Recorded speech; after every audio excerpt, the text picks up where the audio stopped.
가장 중요한 코너. 이번 일본 브리핑 역대 가장 힘들었습니다. 힘들었고 이걸 계속 해야 하나라는 어떤 회의까지 담겨 있는 벽에 부딪힌 것 같은 네. 작가의 벽처럼. 네. 네. 그 한계에서 또 이런 놀라운 작품을 제가 살짝 봤는데요. 네. 굉장합니다. 네. 어떤지 한번 보시겠습니다.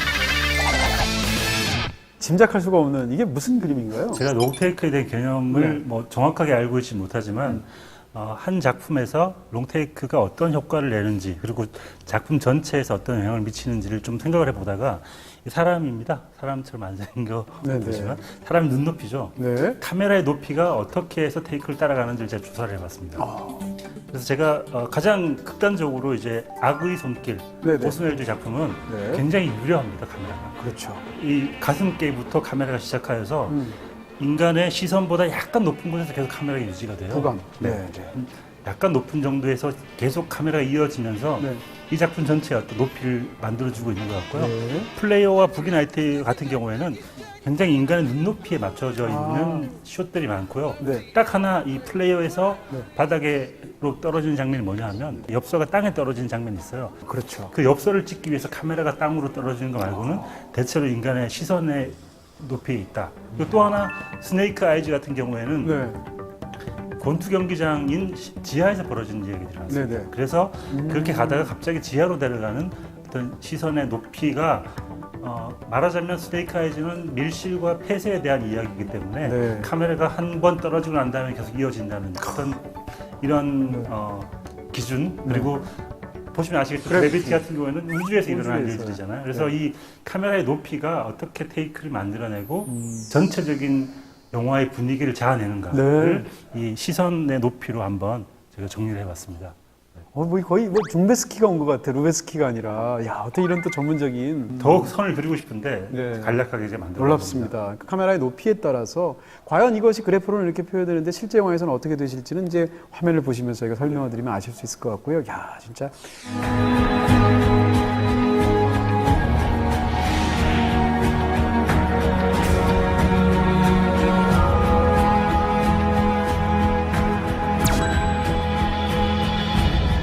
자, 이제 오프닝을 롱테이크로 소개하는 엄청난 영화들이 있는데 그중에 첫 번째로 아마 가장 기억이 생생하실 것 같아서 그래비티 먼저 소개해드리도록 하겠습니다. 자, 그래비티 첫 장면 정말 굉장하죠.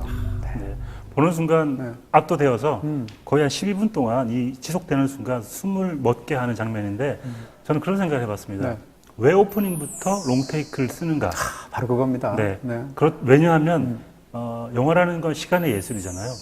시작하는 시간부터 런닝타임이 지속될 때 똑같은 시간을 경험하게 함으로써 몰입도를 높일 수 있겠구나라는 생각을 해봤습니다. 맞습니다. 이 얘기를 제가 영화평론가니까 약간 있는 척 전문적으로 이렇게 포장을 하면서 얘기하면 그걸 영화용어로 디제시스적 시간이라고 얘기합니다. 네.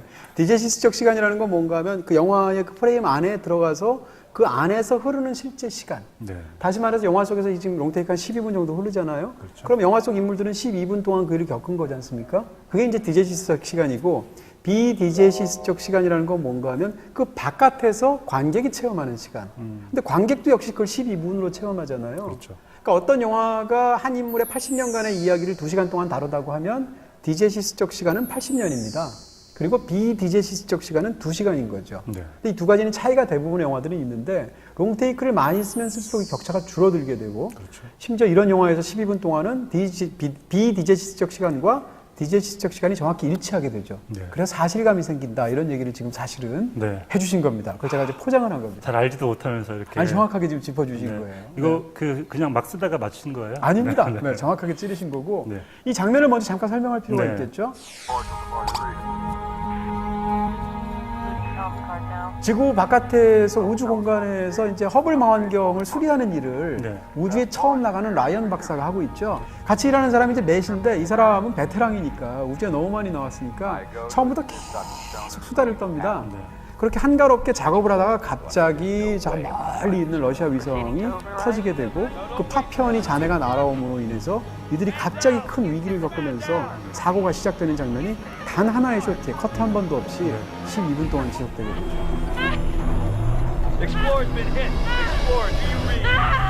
정말 정교한 계산이 담겨 있는 SF 촬영에 있어서 어떤 하나의 그 전환점을 이루는 그런 촬영이라고 말할 수 있을 것 같고요. 어쨌건 이 장면을 골랐을 때 단순히 우리가 오늘 이 보여주는 5가지가 기술적으로만 어렵다거나 혹은 현란하게 찍었다거나 그래서 만약에 중요하다면 영화 역사에서 그렇게 논의가 되지 않았겠죠. 네. 이런 미학적인 그리고 테크닉적인 기술적인 목표가 철저히 그 영화의 어떤 핵심하고 닿아 있다는 측면에서 굉장히 놀라운 장면들이라는 얘기고요. 네. 첫 번째 그래디비터 그런 장면을 말씀드린다면 이 영화의 주제에서 가장 중요한 게 뭐냐? 인물과 공간에 대한 관계 혹은 인물과 인물에 대한 관계가 이 영화의 핵심입니다.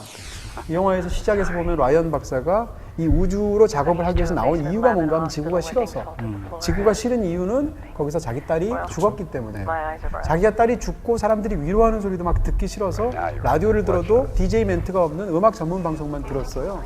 그렇게 나왔는데 하필이면 떠버린 매신 사람이 계속 떠드는 거죠. 네.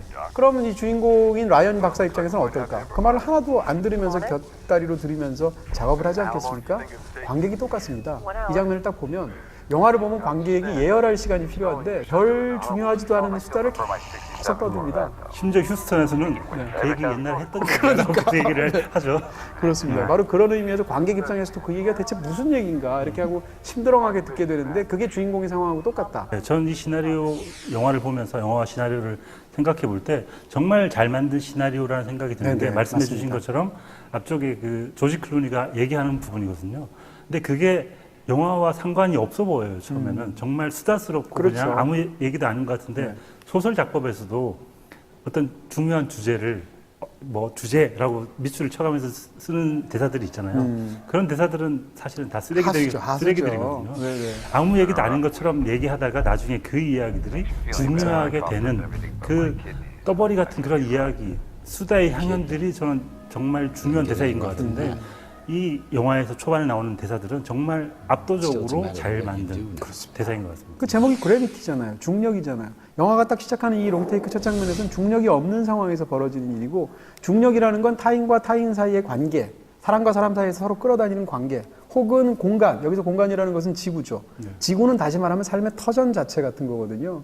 그랬을 때 그 지구로부터 이 라이언이 얼마나 멀리 떨어져서 이 작업을 하고 있는가를 12분간에 걸쳐 생생하게 보여주는 거죠. 이렇게 공간과 세계와 삶의 관계 혹은 삶과 삶과의 관계를 하나의 롱테이크를 통해서 12분 동안 보여줌으로 인해서 그래서 절묘하게 코멘트하면서 영화가 딱 시작하고 있는 거죠. 롱테이크 역사를 가만 생각해 보면 사실은 영화의 시작은 롱테이크였어요.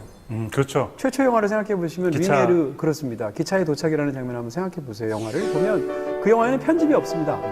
촬영한 거를 그대로 사실상 앞뒤를 그대로 잘라서 그냥 사용한 거예요. 한 1분 정도 되는 영상을. 그런 면에서 본다면 최초의 영화는 원신 원쇼트였다. 롱테이크였다. 그러다가 처음에 영화가 10년, 20년 지나게 되면서 초기 역사에서 쇼트의 길이가 점점 줄어들게 됩니다. 왜냐하면 그래야 훨씬 더 탄력 있는 긴장을 만들어낼 수 있으니까. 근데 그러다가 이 줄어들던 쇼트의 길이가 갑자기 다시 늘어나게 된 계기가 있어요. 그게 뭔가 하면 유성 영화의 시작입니다. 토키 영화의 시대가 나오니까 사운드를 집어넣어야 되는데 대사를 서로 이렇게 말하게 되고 음악을 넣어야 되고 하니까 그것을 특정한 쇼트에서 표현하려면 쇼트의 길이가 길어질 수밖에 없어요.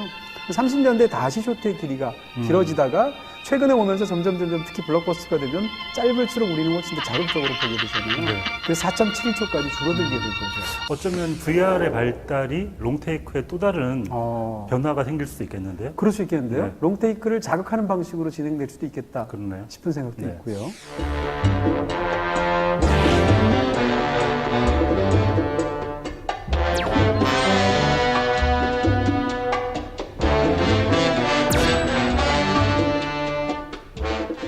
사실 이런 오프닝 롱테이크 시퀀스의 거의 신화적이면서도 원조에 해당하는 작품이 하나 있습니다. 바로 이 작품 악의 손길입니다. 이런 쪽에서 거의 뭐 원조 중에 원조라고 말할 수 있고 이 이후에 나온 모든 그 오프닝 그 롱테이크 시퀀스는 다 이 오슨 웰스의 터치 오브 이블에 빛을 지고 있다라고 말할 수가 있죠. 오슨 웰즈의 또 유명한 그 롱테이크 장면들이 많죠. 원래. 네, 뭐 예를 들어서 이제 영화 역사에서 오슨 웰스 하면 떠오르는 게 그렉 톨랜드라는 촬영 감독과 결합해서 대표적으로 시민 케인 같은 영화, 뭐 위대한 엠버슨가 같은 영화들인데 이런 영화들을 보면 롱테이크가 정말 굉장하다는 생각이 있는데 그 얘기는 잠시 후에 합쳐서 말씀을 드리고요. 네. 일단 악의 속길의 첫 번째 장면을 설명을 드리겠습니다. 이 장면은 굉장히 어떻게 보면 간단한 그런 전형적인 스릴러 영화의 시작이에요. 그렇죠. 시작이 되면 누군가 얼굴이 보이지 않는 범인이 폭탄을 만지고 있고 그 시한폭탄을 차에 장착하고 도망을 가면 그 차에 두 남녀가 타게 됩니다. 아직 관객 입장에서는 누군지 모르죠. 그리고 그 차가 이제 떠나게 되면 그 화면 속으로 또 다른 남녀 커플이 들어오게 되는데 바로 여배우는 자넷 리고 남자 배우는 찰턴 헤스팅가 주인공이겠죠. 이 한쪽에서는 차가 다니고 한쪽에는 두 사람이 걷는데 계속 보시게 되면 이 차 자체는 훨씬 더 빠름에도 불구하고 중간에 양떼가 끼어든다든가 이렇게 해서 차가 못 가는 순간이 있어요. 그러다 보니까 이 두 쌍이 만나고 떨어지고 하다가 멕시코에서 미국으로 넘어가는 검문소에까지 가게 됩니다. 그리고 검문소를 지나가게 되면 그 주인공 커플이 서로 로맨틱하게 키스를 하는데 둘이 이제 결혼을 앞두고 있죠. 그런 상황에서 키스를 할 때 뭔가 거대한 폭발음을 듣게 되고 그것을 쳐다보면 그 쳐다보는 순간 커트가 바뀌어서 네. 폭발이 일어나는 장면까지 보여주는 네. 그 긴 롱테이크죠. 일단 기술적으로 본다면 당시에는 스테디캠이 없었어요. 네. 그 다음에 당시에 그 컴퓨터 그래픽도 없지 않습니까? 그렇죠. 뭐 등등인데 이 장면을 어떻게 찍었나 한번 상상을 해보시면 굉장히 놀랍죠. 그 당대에도 그 롱테이크 장면이 준 그 충격이 있었고요. 굉장히 일단 기술적으로 난도가 높은 촬영이었을 거예요. 네. 그 점을 먼저 말할 수 있고 두 번째는 이 롱테이크가 이런 스릴러 영화, 그리고 필름 노아르 영화라고 하죠. 이런 필름 노아르 영화에서 굉장히 중요한 서스펜스와 미스터리를 기가 막히게 다뤄낼 수 있는 도구가 되었다는 겁니다. 일단 미스터리는 뭔가 하면 시작하자마자 롱테이크 보통 이렇게 시작하면 멀리서 시작하거든요. 그렇게 하지 않고 바로 인물의 손에서 클로즈업으로 시작합니다. 가슴께에서 네, 가슴께에 폭탄을 들고 있죠. 그리고 그 사람은 누군지 모릅니다. 그리고 그 사람은 폭탄을 장착하자마자 사라지기 때문에 우리 마음의 의문, 후너닛이라고 보통 말을 하죠. 누가 이 일을 했단 말인가에 대한 의문이 생기죠. 미스터리가 생기죠. 그렇죠. 근데 그 미스터리가 서스펜스랑 금방 교대합니다. 왜냐하면 그 사람이 가자마자 바로 한 커플이 타게 되거든요. 타는 순간 관객 마음에서는 아 저게 언제 터질 텐데 언제 터지나 조마조마하게 되는데 이 사람들은 누군지 모르는데 심지어는 다른 커플이 와가지고 커플은 주인공이지 않습니까? 그럴 때 과연 언제 터질지 내 사람이 다 죽을지 아니면 끝에 가서 안 터질지 터지는 순간까지 관객을 이렇게 막 서스펜스를 만들어준다는 거죠. 계속 만나고 떨어지고 그렇죠. 하면서. 서스펜스의 극대화된 부분이 그 검문소에서 두 커플이 같이 있는 장면에서 여자가 계속 제 머릿속에서 찌깍찌깍 시계 소리가 나요라고 얘기하는데 터질 것 같은 거죠. 무시당하죠. 네. 그런데 너무너무 불안한 거죠. 그러다가 다시 이제 헤어지면서 터지는데 아 정말 이 동선을 정말 기가 막히게 짰구나라는 걸 알 수 있습니다. 또 한 가지는 이 롱테이크가 롱테이크만을 위한 롱테이크가 아니라는 거예요. 이 영화의 첫 장면은 롱테이크인데 그 다음 장면을 보면 편집이 너무 중요하도록 쇼트를 뒤에 붙였습니다. 그러니까 롱테이크라는 건 상대적으로 편집이 덜 중요하잖아요. 근데 롱테이크 뒤에 붙은 장면은 주인공이 화면 바깥에서 소리가 꽝 하는 소리가 들리죠. 그 순간 키스를 하고 있다가 고개를 돌리는 순간 긴 롱테이크가 딱 끝나고 폭발하는 장면을 딱 보여주죠. 형사니까 본능적으로 뛰어가게 되죠. 그 뛰어가는 장면은 어떻게 찍었냐면 그 앞에까지의 롱테이크는 정교하게 카메라가 워크를 하죠. 근데 그 장면은 굉장히 로우 앵글로 낮게 찍었고 심지어는 조명도 지금 폭발한 이유기 때문에 굉장히 어둡고 핸드헬드로 찍었습니다. 아주 거칠게 찍었다는 얘기죠. 그러니까 앞에 장면은 그 장면 자체로도 중요하지만 뒤에 편집 효과를 극대화하는 인서트를 넣었다. 그 다음에 그 이후의 장면들하고 대조를 이룬다. 이런 측면에서도 이 롱테이크 자체가 그 목적이 아니라 영화 전체의 리듬을 자유자재로 갖고 주면서 영화의 리듬을 만들어내는 그런 뛰어난 연출력이라는 거죠. 사실은 이제 뭐 터치 오브 이브라는 영화에서 다루는 얘기가 깊은 얘기가 아니에요. 네. 어떻게 보면 필름 노아의 전형적인 이야기인데 그럼에도 불구하고 이 영화가 훌륭한 것 중에 하나가 바로 이런 기술적인 부분 혹은 이학적인 부분일 텐데 저는 그 팀 버튼 감독을 좋아하는데 팀 버튼의 에드 우드라는 영화를 보면 거기에 이제 오손 웰즈와 만나는 장면이 나와요. 근데 오손 웰즈가 뭐라고 그러냐면 내가 영화를 하나 만들고 있는데 찰턴 헤스튼을 멕시코인으로 쓰라는 거야. 라고 얘기를 합니다. 그게 악의 손길이에요. 그러니까 그 조니 뎁이 뭐라고 하냐면 회사에서 자꾸 내가 찍은 걸 편집을 한다.